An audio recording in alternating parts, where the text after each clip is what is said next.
भारत और अमेरिका के दरमियान जो एक कोल्ड वॉर, जो कोल्ड वॉर से भी आगे बढ़ के अब बड़े अल्फाज की एक बड़ी जंग बन चुकी है, वो जारी है। और आज ब्लूमबर्ग ने उसी कॉन्टेक्स्ट में एक बड़ा इंटरेस्टिंग पीस छापा है कि अमेरिकी सदर तो इंडिया के खिलाफ हैं, लेकिन अमेरिकन जो हैं वो इंडिया के साथ हैं। जो गड्ढा दूसरों के लिए खोदता है, कई बार उसी में वो खुद गिर जाता है। और आज यही हो रहा है अमेरिका के साथ। भारत पर दबाव बनाने के लिए जो चाल चली गई थी, वही अब वॉशिंगटन के लिए मुसीबत बनकर लौट रही है। ये जो सारा टैरिफ का इस्तेमाल कर रहा है ना, ये आखिर में आके डोनाल्ड ट्रंप को बैकफुट पे जाना पड़ेगा कि मुझे परवाह ही नहीं है, मैंने अपने विषय में कभी सोचा ही नहीं है जी। और जो खुद के लिए नहीं सोचता है, उसके पास रिस्क टेकिंग कैपेसिटी का कोई यानी बेहिसाब होती है। South Korea, Japan, European countries तो झुक गए हैं अमेरिका के सामने, लेकिन इंडिया अभी तक डिफाइंट है। आप मोदी को झुका नहीं सकते। This is what Kurt Campbell is saying. Bharat जो है, देखें इस वक्त चौथे नंबर पे है, अगर नॉमिनल जीडीपी का एतबार से देखा जाए, चौथी बड़ी इकॉनमी है दुनिया की। और पेशन गोई ये है कि आने वाले कुछ सालों में तीसरे नंबर पोजीशन पे आ जाएगी अमेरिका और चीन के पीछे, यानी जापान को ओवरटेक कर लेगी। जर्मनी को तो कर ही लिया और यूके को। तो देखें, ऐसी ताकत को नजरअंदाज नहीं किया जा सकता। बैनुल अक़वामी अमूर के तज्ज़ियाकारों का ख्याल है कि टैरिफ से इंडिया को नुकसान होगा, लेकिन अमेरिका को ज्यादा नुकसान होगा, क्योंकि ट्रंप की खारजा पॉलिसी से इंडिया चीन के करीब आ सकता है। भारतीय वज़ीर आज़म नरेंद्र मोदी शंघाई ताउन तंजीम कॉन्फ्रेंस में शिरकत के लिए रवा महीने चीन जा सकते हैं।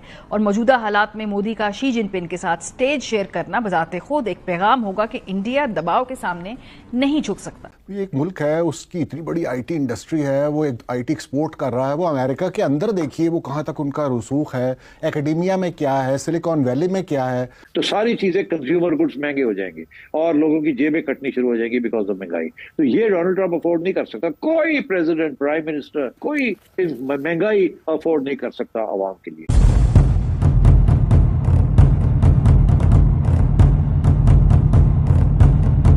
दोस्तों, अमेरिकी राष्ट्रपति डोनाल्ड ट्रंप ने भारत सहित दुनिया के तमाम देशों पर भारी टैरिफ तो लगा दिया, लेकिन उसका परिणाम अब अमेरिका की जनता भुगत रही है। दोस्तों, अमेरिका में डेली यूज की कीमतों में भारी वृद्धि हो चुकी है और वहां की जो मिडिल क्लास है वो अमेरिकी राष्ट्रपति डोनाल्ड ट्रंप के इस पॉलिसी का भारी विरोध कर रही है। वहीं अमेरिका के पूर्व पॉलिसी मेकर्स भी इस बात का भारी विरोध कर रहे हैं कि ट्रंप ने आखिर भारत पर इतना भारी टैरिफ क्यों लगाया है।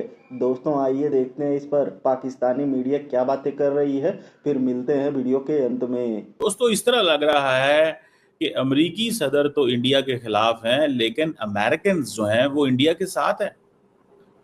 अब कहा यह जा रहा है, एक बड़े इंपॉर्टेंट शख्स हैं और जिनका नाम है Kurt Campbell. Is American deputy secretary of state रहे हैं प्रीवियस एडमिनिस्ट्रेशन के अंदर। उन्होंने अभी वो आई थिंक एशिया ग्रुप को अमेरिका में हैंडल कर रहे हैं, चेयरमैन है उसके। उन्होंने कहा है कि अमेरिका का जो सबसे इंपॉर्टेंट रिलेशनशिप 21st सेंचुरी में है, दैट इज विद इंडिया। और जितना ज्यादा हमने काम इंडिया के साथ मिलकर किया हुआ, दैट इज एट रिस्क। और जिस तरह अमेरिकी सदर मोदी के बारे में या इंडिया के बारे में बोले हैं, it has brought India in a difficult position. So वो कह रहे हैं कि मोदी साहब जो है उनकी, वो जैसे कहते हैं ना, उनको ज्यादा झुकाए मत, आप मोदी को झुका नहीं सकते। This is what Kurt Campbell is saying. वो कह रहे हैं कि अगर आप इंडिया को कहेंगे ना कि आप अपने जो स्ट्रेटेजिक रिलेशनशिप है रशिया के साथ, उसे अमेरिका के लिए कुर्बान कर दें, तो देन इंडिया स्ट्रेटेजाइज करेगा और वो एग्जैक्टली ऑपोजिट करेगा जो आप उसे कहेंगे। बात समझ लिया आप? That is very significant. एक और समोसा कॉकस के बंदे हैं जिनका नाम है Gregory Meeks. I have met him by the way. Congressman Gregory Meeks, ये जो हाउस फॉरेन रिलेशंस कमेटी के चेयरमैन भी रहे हैं। उन्होंने कहा है कि ये जो ट्रंप ने ये जो टैरिफ लगाए हैं जिसकी वजह से रिस्क बढ़ा है, वो कह रहे हैं कि ये यूएस इंडिया पार्टनरशिप को इसने खतरे में डाल दिया। Gregory Meeks, House Foreign Affairs Committee के जो डेमोक्रेट्स के चेयरमैन, और वो कहते हैं हमारे अच्छे ताल्लुकात हैं इंडिया के साथ, strategic economic people to people ties हैं, और वो हर चीज़ जो है वो इन्होंने दाव पे लगा दी है। This is what is saying. अच्छा, by the way, US State Department के अंदर भी कल सवाल, जब उन्होंने सवाल पूछे तो स्टेट डिपार्टमेंट ने कहा कि जी इंडिया हमारा स्ट्रेटेजिक पार्टनर है। मैं वैसे एक जो चीज़ मैंने नोट की है वो ये है कि जो जो डेमोक्रेटिक लीडरशिप है वो जारी बात है ट्रम्प के खिलाफ है कि तुम हमारे इंडिया से जो हमने मेहनत की थी। देखिए डेमोक्रेट से अगर आप पूछे ना आज कि जो इंडिया के साथ उन्होंने मेहनत की थी वो ताल्लुकात तो सारे खराब कर दिए इन्होंने,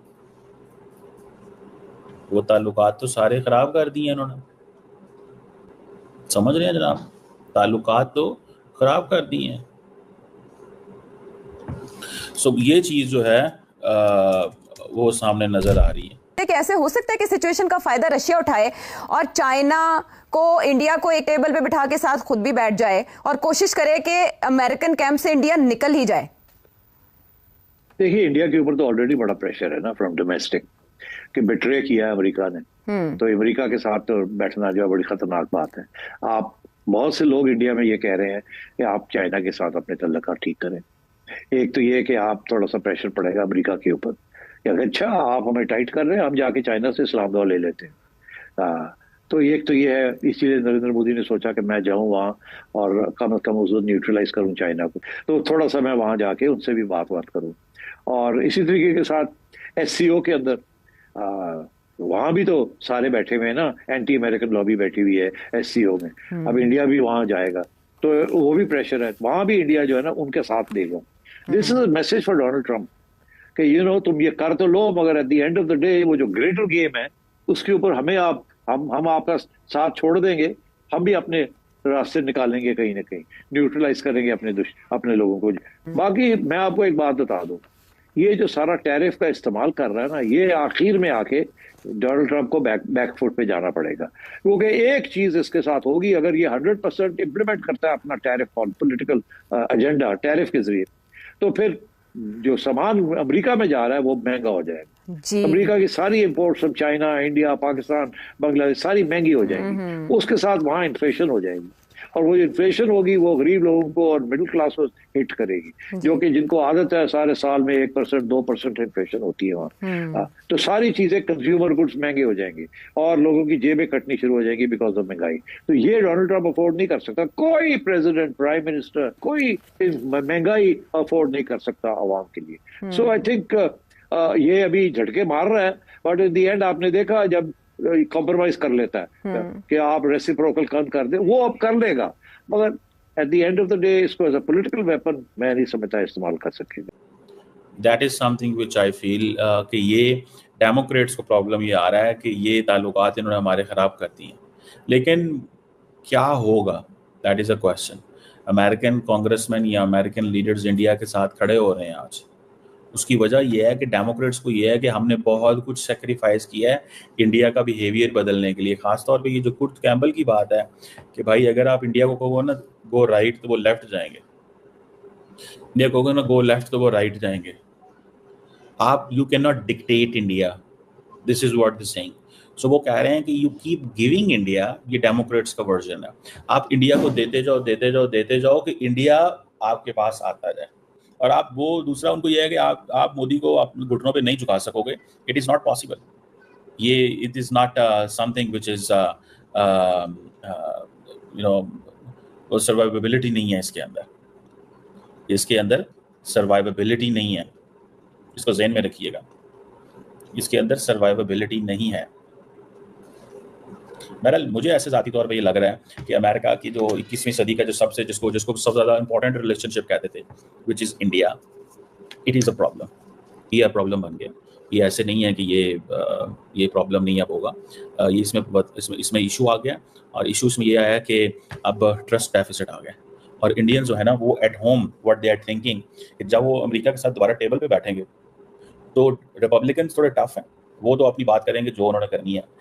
देखें एक मैं आपको बात बताऊं, अगर रिपब्लिकन दोबारा अगले 4 साल इलेक्ट हो गए, जो कि मुझे खदशा है कि वो हो जाएंगे इन काइंड ऑफ क्या नाम है उसका, मार्को रूबियो या जेडी वैंस, तो ये they are not like Trump. दोस्तों, बिना सोचे समझे जोश में होश खोकर अमेरिकी राष्ट्रपति डोनाल्ड ट्रंप ने भारत पर 25% का टैरिफ लगा दिया था, लेकिन जब भारत ने इसका विरोध करते हुए अमेरिका पर करारा प्रहार किया था, तब अमेरिकी राष्ट्रपति डोनाल्ड ट्रंप फिर से बौखला गए थे और उन्होंने वो 25% टैरिफ को बढ़ाकर 50% कर दिया था। दोस्तों, टैरिफ लगने वाले देशों में सिर्फ भारत ही नहीं बल्कि दुनिया के कई देश हैं जो अमेरिका के सामने झुक गए। अब यही बात ट्रंप को खटक रही है कि पूरी दुनिया को तो मैंने झुका दिया, लेकिन एक लीडर है मोदी जो झुकने को तैयार नहीं है। दोस्तों, भारत एक के बाद एक अमेरिका को करारा जवाब दे रहा है। इसी वजह से अमेरिकी राष्ट्रपति कई प्रेस कॉन्फ्रेंस के दौरान झुंझलाए हुए दिखे। भारत का नाम सुनते ही ट्रंप बौखला जाते हैं और हकलाने लगते हैं और इसी बौखलाहट में वो भारत पर कई तरह के और भी धमकियां देने लगते हैं। खैर, ट्रंप को धीरे धीरे इस बात का एहसास होने लगा है कि वो भारत को कभी भी नहीं झुका सकते हैं। दोस्तों, वीडियो में अंत तक बने रहने के लिए धन्यवाद। मिलते हैं अगले वीडियो में।